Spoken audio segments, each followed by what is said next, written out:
Pria ini telah meninggal selama 15 tahun, tetapi pagi ini ia menerima warisan tak terduga dari ayahnya. Penasaran, ia membukanya dan melihat. Itu adalah patung es penguin. Ia dengan hati-hati meletakkan penguin itu di atas meja. Satu panggilan telepon kemudian, penguin itu secara ajaib hidup kembali. Tetapi ketika ia berbalik lagi, penguin itu telah menghilang. Saat ia bertanya-tanya, sebuah panggilan aneh menariknya. Dia perlahan-lahan berbalik. Ya ampun, ini adalah penguin hidup. Pria itu dengan hati-hati mendekati penguin. Ia menyentuhnya dengan tangannya. Setelah memastikannya hidup, dia mengambilnya dalam pelukannya. Namun, penguin itu tidak terpengaruh. Dia memberinya hadiah. Pria itu tidak bergaya, tetapi ia tidak punya pilihan selain memasukkan penguin ke dalam bak mandi dengan es batu dan bergegas pergi bekerja. Tetapi sedikit yang ia ketahui, ini bisa saja membunuhnya. Karena segera setelah pria itu pergi, penguin tidak bisa menahan kegembiraan dan kegembiraannya, melompat dan melompat di bak mandi dan bahkan mencoba terbang, tetapi secara tidak sengaja menyalakan keran. Setelah beberapa saat, kolam air terisi. Penguin-penguin itu sangat bahagia. Bak mandi seperti samudra saat ini. Dia berenang di dalamnya. Di malam hari, Mike si pria pulang dari kerja. Ia hendak pergi ke toilet untuk memeriksa penguin itu. Dan ketika ia membuka pintu,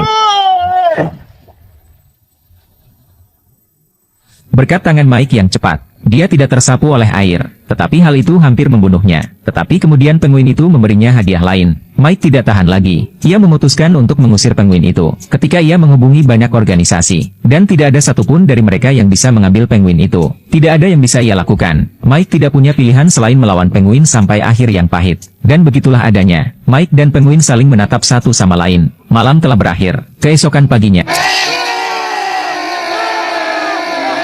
jam alarm penguin membangunkan Mike. Mike tidak tahan lagi. Ia melemparkan penguin itu tepat di luar pintu. Penguin itu tampaknya telah melekat pada Mike. Ia tidak ingin pergi. Jadi Mike melemparkan air dari vas ke lantai, mengambil penguin. Selamat tinggal. Mike senang bisa menyingkirkan penguin itu. Tetapi ia dihentikan oleh seorang penjaga keamanan tepat saat ia keluar dari lift. Petugas keamanan yang baik hati membantu Mike menemukan penguin itu. Mike segera menyangkalnya, tetapi semua buktinya ada di sana. Mike tidak punya pilihan selain membawa penguin itu pergi. Untuk menjaga rahasia penjaga keamanan, dia juga membayar petugas keamanan untuk tutup mulut. Itu adalah sebuah kerugian. Penguin itu tidak dikirim pergi dan dia kehilangan uang. Tetapi kemudian ada kejutan. Seekor penguin mematahkan hati Mike. Kemudian 5 lagi datang. Penguin baru tidak malu-malu. Beberapa datang mencari makanan mereka sendiri. Beberapa pergi untuk berendam di toilet terlebih dahulu. Kelompok penguin ini sangat pandai memecah rumah. Berhadapan dengan penguin-penguin ini, Mike mengalami kesulitan. Dan saat itulah, mantan istri Mike sedang berkunjung bersama anak-anaknya. Yang mengejutkan, anak-anak sangat menyukai penguin. Hal ini membuat anak-anak dan Mike semakin dekat. Sementara Mike menikmati momen kebahagiaan yang langka. Bel pintu berbunyi lagi. Kali ini adalah petugas pengawas hewan. Dia mengatakan kepada Mike bahwa dia bisa membawa penguin-penguin itu pergi. Tapi itu adalah kesempatan langka ketika Mike begitu bahagia dengan keluarganya.